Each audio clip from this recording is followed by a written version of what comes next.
I could, give a report in 2 years like they always do, and sometimes it's obvious. In this case, to me, it was very obvious, and I think I've been proven to be very correct, yeah. Any- Mr. President, what do you expect from your meeting with Prime Minister Netanyahu next week? I expect a lot of good things. From all meetings, I expect good things. Marco Rubio, as you know, is going to make a tour of various countries in South America.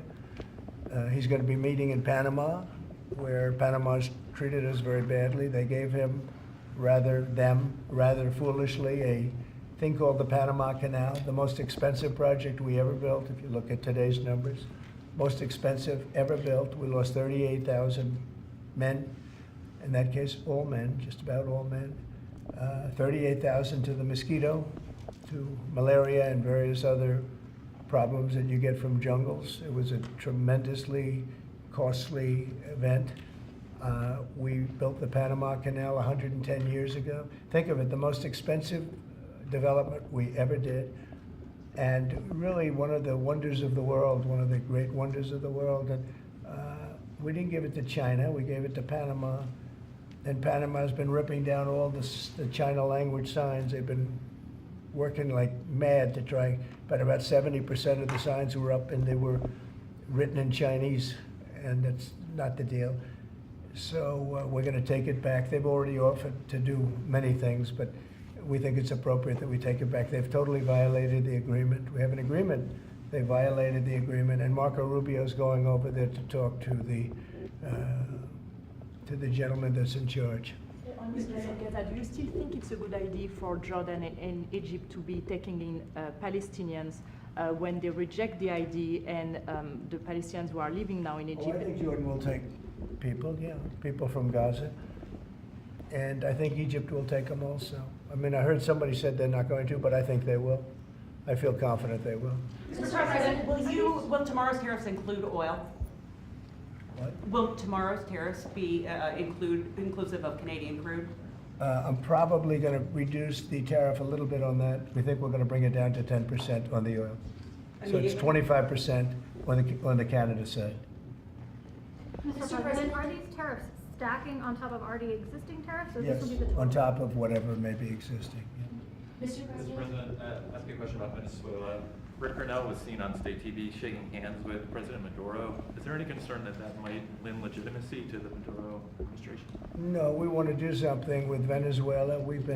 I've been a very big opponent of Venezuela and Maduro. They've treated us not so good, but they've treated, more importantly, the Venezuelan people very badly. We have tremendous Venezuelan population. I got 92% of the vote, the Venezuelan vote. Now we want to see what we can do to get people back in their homeland safe and free and all. He's meeting with a lot of different people, but we are for the people of Venezuela. We're for the Venezuelan Americans. If you look at it, we have them all in Florida, right around the Doral area. That's really, they call it Little Venezuela, right? And they voted for me close to 100%. So we'll see what we can do to straighten out the situation in Venezuela. Venezuela has been very unfortunate. I was very surprised when I saw that Biden agreed to buy a lot of oil from Venezuela, because Venezuela was just about finished, the dictator. And when that happened, it brought him back to life. You know, Biden went out and they buy millions of barrels of oil. I say, what's that all about? So we're not going to let that stupid stuff happen. So we'll see what happens. We're not happy with Venezuela. We don't like the way they've treated the Venezuelans at all. Mr. President, there have been some warnings or messages that government websites will be shut down this evening to scrub them of DEI content. Can you confirm if that's What's accurate? been shut down? Government websites, will be shut down this evening to scrub them of DEI content. Can you confirm whether that's accurate and if there are any concerns? I don't know. about- It doesn't sound like a bad idea to me. DEI would have ruined our country, and now it's dead.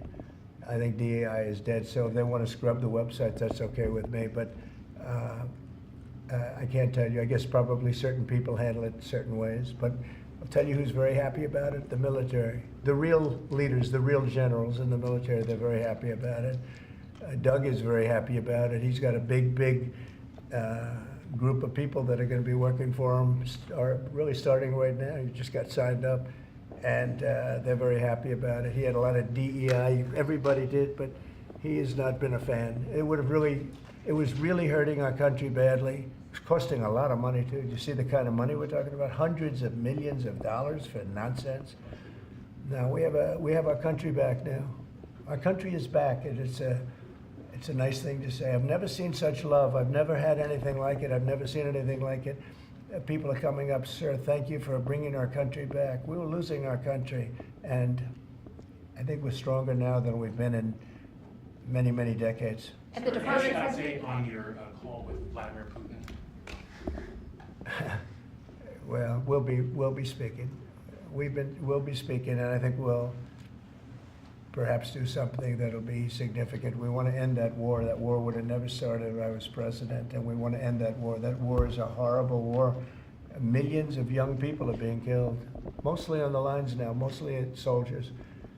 But the cities have been largely destroyed, many of them. They're like demolition sites. But the soldiers are just shooting at each other. You know, it's a very flat land. I said this the last time, very, very flat land. The only place that a bullet stops is when it hits a person. And they're hitting a lot of people. They're hitting a lot of soldiers, but on both sides. You know, I think Russia would probably say close to 800,000, and Ukraine 600,000 or 700,000.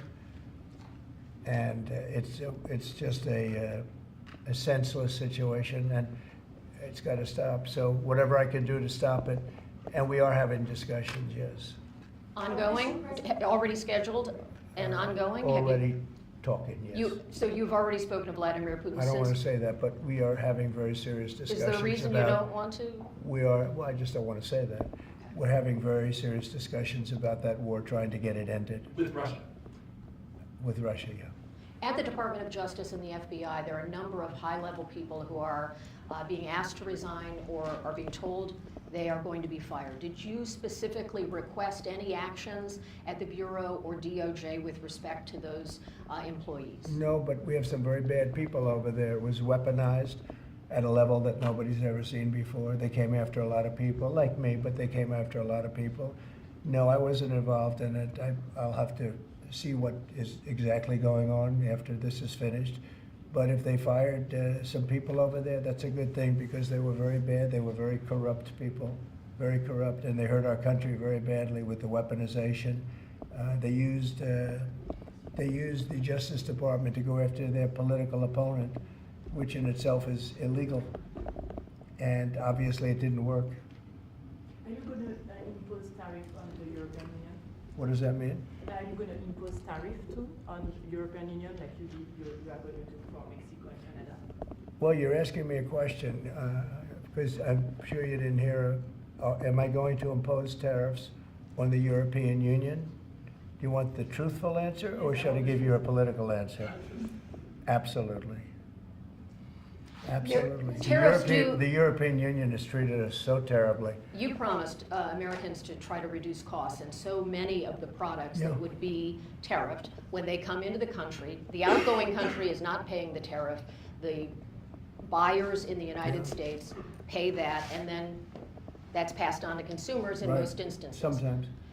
How would you expect to have prices come down if you have such a broad plan for tariffs? And what do you say to the voters who want to see you reduce everyday costs? Well, let me just tell you that I got elected for a lot of reasons. Number one was the border. Number two was inflation, because I had almost no inflation. And yet I charged hundreds of billions of dollars of tariffs to countries. And think of it, I had almost no inflation and took in $600 billion of money from other countries. And tariffs don't cause inflation, they cause success, cause big success. So we're going to have great success. There could be some temporary short-term disruption, and people will understand that. I had that when I negotiated some of the good deals for the farmers. And unfortunately, those deals have been led astray by Biden and his people because they didn't enforce the deals. We have a deal with China, which is phenomenal for the farmers, but there was nobody to enforce it in the Biden administration. They let them get away with murder. So that's another thing we're going to be bringing. Do you accept They the committed. principle Wait a of minute. costs They being passed committed to on? buying $50 billion worth of farm product, and they did it when I was president. And as soon as I left, they stopped doing it because there was nobody in Biden to enforce it. But the tariffs are going to make us very rich and very strong, and we're going to treat other countries very fairly. But if you think about it, other countries charge us tariffs. We don't charge them tariffs, and it's about time that that changes. Sir, are you concerned about the market reaction around tariffs? No, no. Tariffs, the word tariff is a very misunderstood word. You've heard me say, I say it kiddingly, but it's one of the most beautiful words